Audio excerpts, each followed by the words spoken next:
Welcome to my channel math study 98 में आपका स्वागत है। मैं आपके सामने फिर एक हिंदी का सेट लेकर आया हूं जो काफ़ी इम्पोर्टेंट है, जो स्टेट्स लेवल के लिए या कोई भी लेखपाल पुलिस ये सब एग्ज़ाम के लिए काफ़ी इम्पोर्टेंट है। प्रैक्टिस करना काफ़ी ज़रूरी है। ग्रामर है, इसको थोड़ा सा कंसेप्ट समझ लेना चाहिए, ठीक है। तो एक क्या है कि क्रिया शब्द जो है, तो क्रिया का डिफिनेशन सबसे पहले हम बताएंगे कि क्रिया जिस शब्द से किसी काम के होने या करने का बोध हो, जिस शब्द से किसी काम के होने या करने का बोध हो उसे क्रिया कहलाते हैं। जैसे जो होना था सो हो गया, जो होना था सो हो गया क्या है, इसमें जो हो गया ये क्रिया शब्द है, ठीक है। उसके बाद उसके बाद ये जो दूसरा हम थोड़ा सा ये लिए हैं, धातु शब्द। क्रिया का मूल रूप जो होता है तो धातु रूप होता है। तो हमको समझना पड़ेगा कि धातु रूप किस को कहा जाता है। तो क्रिया का मूल रूप धातु रूप होता है। तो धातु क्रियापद के उस अंश को कहते हैं जो क्रिया के सभी रूपों में पाया जाता है। जैसे चल शब्द क्या है, धातु का धातु रूप है, क्रिया का धातु रूप है, ठीक है। जैसे चल शब्द से चला, चलू, चले, चलूँगा, माने चल में क्रिया के अनुसार टेंस समय के अनुसार हम उसमें कुछ आगे पीछे जो जोड़ते हैं, आगे नहीं पीछे जो जोड़ते हैं, पीछे तो फिर शब्द का अर्थ बदल जाता है। तो धातु का मूल रूप में हम परिवर्तन फिर हो जाता है। उसी प्रकार से खा, पी, देख, देख से देखना, देखेंगे, इस तरह का शब्द जो बनता है। तो देख शब्द क्या है, क्रिया का धातु रूप है। उसके बाद धातु के भेद। तो यदि धातु के मूल रूप तो आप समझ में आ जाएगा शब्द देख के ही कि उस धातु का क्या क्या मूल रूप होता है। अब पूछेगा, एग्जाम में पूछता है कि धातु के कितने भेद होते हैं। तो जनरली धातु के दो भेद होते हैं। एक होता है मूल धातु और दूसरा होता है यौगिक धातु। अब रही बात कि धातु आपको ऐसा शब्द दे देगा और बोलेगा कि ये धातु का मूल जो है मूल रूप है या नहीं है, आपको देख के ही समझ जाना पड़ेगा। तो मूल धातु और यौगिक धातु को समझना चाहिए। तो मूल धातु शब्द किसे कहते हैं और यौगिक धातु शब्द किसे कहते हैं। तो मूल धातु हमेशा स्वतंत्रता होते हैं, वो किसी पर डिपेंड नहीं होता है, वो हमेशा स्वतंत्रता ही होता है, वो अपने आप में परिपूर्ण होता है, कंप्लीट होता है, कंप्लीट शब्द जिसको बोलते हैं हम। तो हमेशा स्वतंत्रता होता है।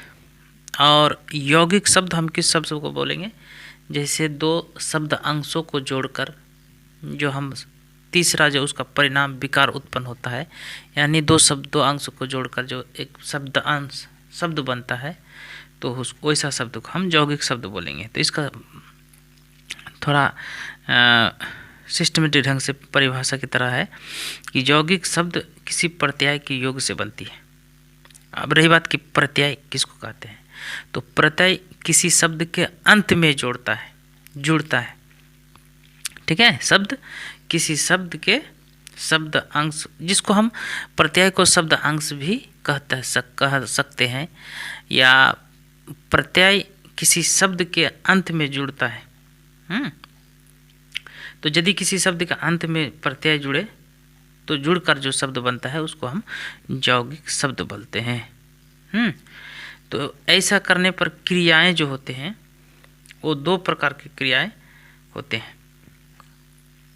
क्या क्या क्रियाएं होते हैं, स्वकर्मक क्रियाएं और वाकर्मक क्रियाएं और प्रेरणार्थक क्रिया भी होते हैं। अब रही बात कि स्वकर्मक क्रिया कहलाते हैं किसे हैं, तो जिस क्रिया का फल कर्म पर पड़े, किस पर पड़े? कर्म पर पड़े, उसे हम स्वकर्मक बोलेंगे। जैसे हरि आम खाता है, तो खाता क्या है? क्रिया है, लेकिन क्रिया का असर किस पर पड़ता है? आम पर पड़ता है। ठीक है, इसीलिए ये शब्द जो है स्वकर्मक क्रिया वाला शब्द है, स्वकर्मक वाक्य है ये। अकर्मक शब्द किसे कहलाते हैं? जिस क्रिया का फल कर्ता पर पड़े, जिस क्रिया का फल कर्ता पर पड़े उसे अकर्मक कहते हैं। जैसे बालक सोता है, बालक क्या करता है? तो बालक सोता है। किस पर असर पड़ता है? कर्ता पर, यानी बच्चा पर। बच्चा रोता है, तो बच्चा क्या करता है? तो बच्चा रोता है। क्रिया का जो होता है रोना, बच्चा का रोना कौन करता है? बच्चा करता है। बच्चा का सोना कौन करता है? बच्चा सोता है। यानी क्रिया जो है, सोना क्रिया शब्द है, रोना क्रिया शब्द है। जैसे ऊपर में अभी बताएंगे, यहाँ खाना क्रिया शब्द है, लेकिन किस चीज़ को खाता है? आम खाता है। यानी असर किस पर पड़ता है? कर्म पर पड़ता है। आम क्या है? कर्म है। तो जिसका असर कर्म पर पड़े उसको कहते हैं स्वकर्मक, और जिसका असर कर्ता पर पड़े उसको कहते हैं अकर्मक। अब रही बात इसका तीसरा जो टॉपिक है, ठीक है, इसका जो तीसरा टॉपिक है अभी बताएं कि बालक क्या करता है? तो सोता है। क्या करता है? बच्चा रोता है। उसी प्रकार से प्रेरणार्थक क्रिया, ठीक है, प्रेरणार्थक क्रिया। तो प्रेरणार्थक क्रिया को सिंपल भाषा में समझ जाना चाहिए कि प्रेरणार्थक क्रिया उस क्रिया को कहेंगे जो खुद नहीं करता है, दूसरे को करने के लिए उत्सुकता करता है, ऑर्डर करता है, बोलता है। ठीक है, तो जब हम किसी दूसरे को क्रिया करने के लिए कहेंगे तो वैसा क्रिया को हम प्रेरणार्थक क्रिया बोलेंगे।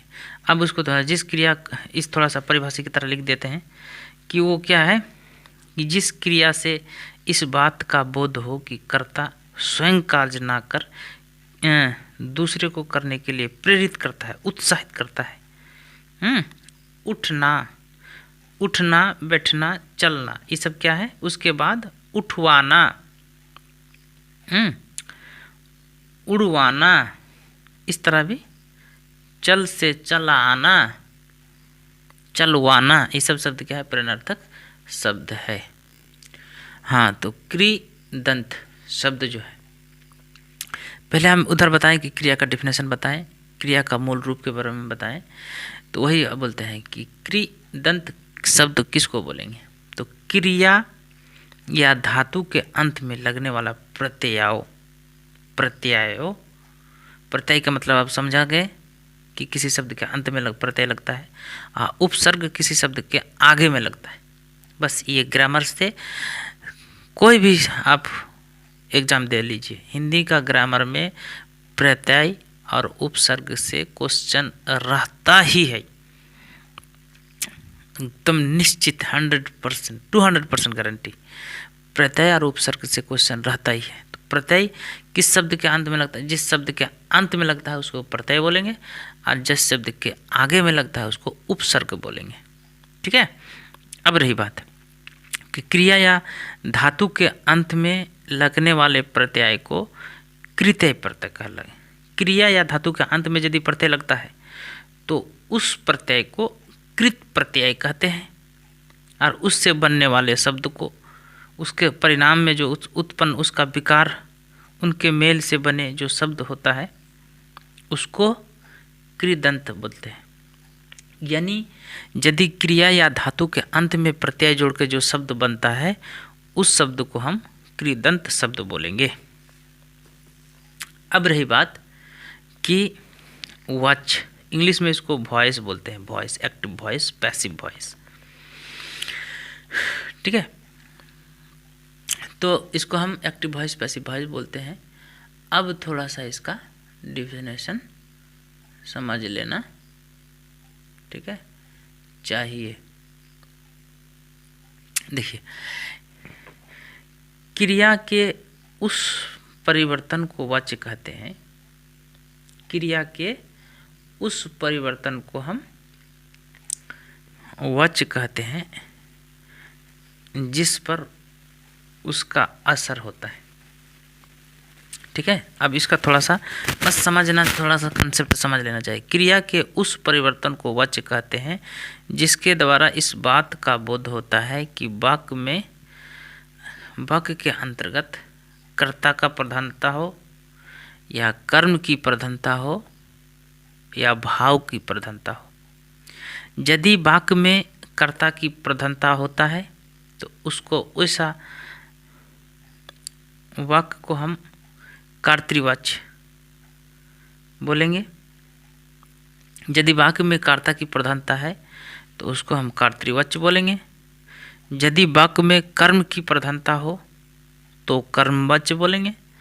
और वाक्य में यदि भाव की प्रधानता हो तो वैसा वाक्य को हम भाववाच्य बोलेंगे। अब वाच्य के प्रकार में यदि आपको पूछेगा एग्जाम में कि वाच्य के कितने भेद होते हैं, कितने प्रकार होते हैं, तो वाच्य के 3 प्रकार होते हैं। एक होता है कर्तृवाच्य, दूसरा होता है कर्मवाच्य और होता है भाववाच्य। यदि वाक्य में कर्ता की प्रधानता है तो आपको कर्तृवाच्य करना है, कर्म की प्रधानता है तो कर्मवाच्य, और भाव की प्रधानता है तो भाववाच्य। ये ठीक है। अब एक थोड़ा सा एग्जांपल ले लीजिए कि यदि वाक्य में कर्ता की प्रधानता हो तो कर्तृवाच्य कहलाते हैं। वही चीज़ को लिख दिए हैं, कर्ता की यदि वाक्य में कर्ता की प्रधानता हो तो कर्तृवाच्य बोलेंगे। वही चीज़ कर्म की प्रधानता है तो कर्मवाच्य बोलेंगे, और यदि भाव की प्रधानता है तो उसको भाववाच्य बोलेंगे। एक एग्जाम्पल को आप ले लीजिए, ठीक है। मैंने पुस्तक पढ़ी, किस पर इसका असर किस पर पड़ता है?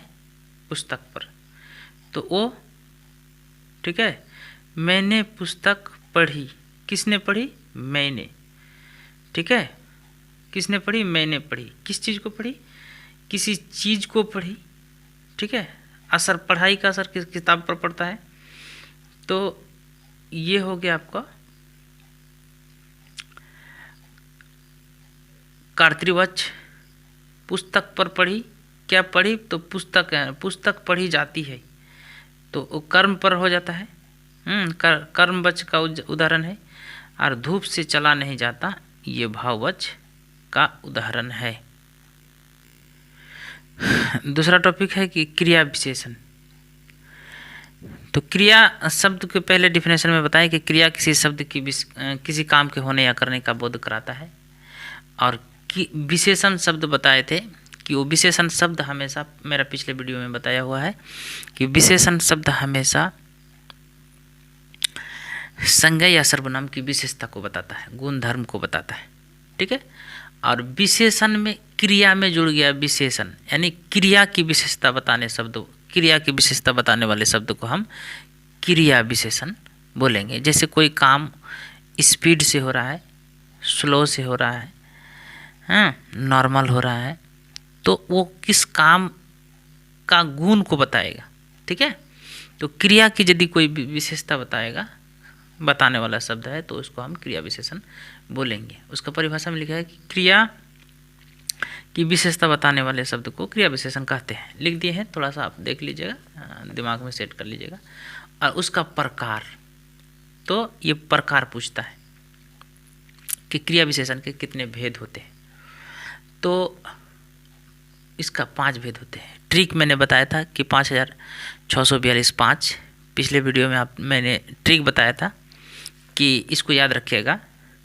संज्ञा, सर्वनाम, विशेषण, क्रिया, क्रिया विशेषण, 5 को सिस्टमेटिक आपको याद कर लेना है। उसके बाद 5642 5, यानी यहाँ पे 5 आया लास्ट में, यहाँ पे भी 5, ठीक है।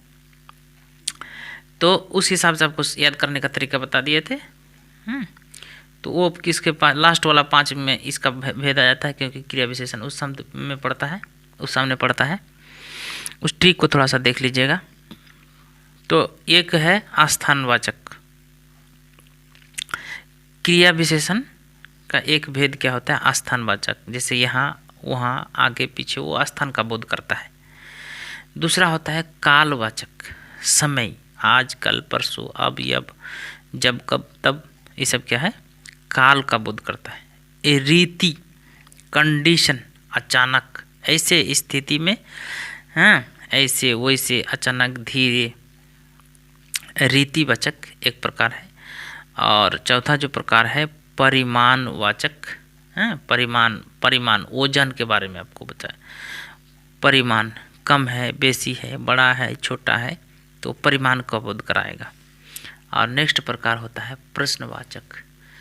प्रश्नवाचक, इस शब्द से आपको प्रश्न से ही आप समझ जाइएगा कि प्रश्न शब्द से प्रश्न का बोध होता है, जैसे क्यों, कब, किस लिए, इस तरह का शब्द क्या है कि पूछता है कि शब्द को आपको वाक्य देख के ही आपको समझ जाना चाहिए कि ये किस तरह का शब्द है। हिंदी व्याकरण ये सब थोड़ा सा किताब का नॉलेज, बेसिक नॉलेज होना चाहिए। तो thank you for watching this video. इस वीडियो को आप लोग लाइक कीजिए, शेयर कीजिए, कमेंट कीजिए, और साथ ही साथ सब्सक्राइब करना ना भूले। बेल आइकन जब प्रेस कीजिएगा तो ऑल नोटिफिकेशन पे आप क्लिक कीजिएगा, ताकि मैं कुछ भी